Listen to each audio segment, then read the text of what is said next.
সবার ক্ষেত্রে ওয়েলকাম।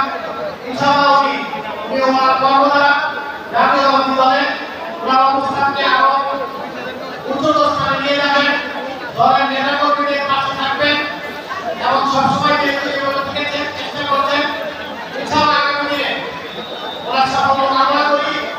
উনি যেন আগামী দিনে এই নারায়ণগঞ্জের মানুষের যে চাওয়া পূরণ করতে পারেন, মানুষের পাশে থাকতে পারে, এটাই আমার প্রত্যাশা।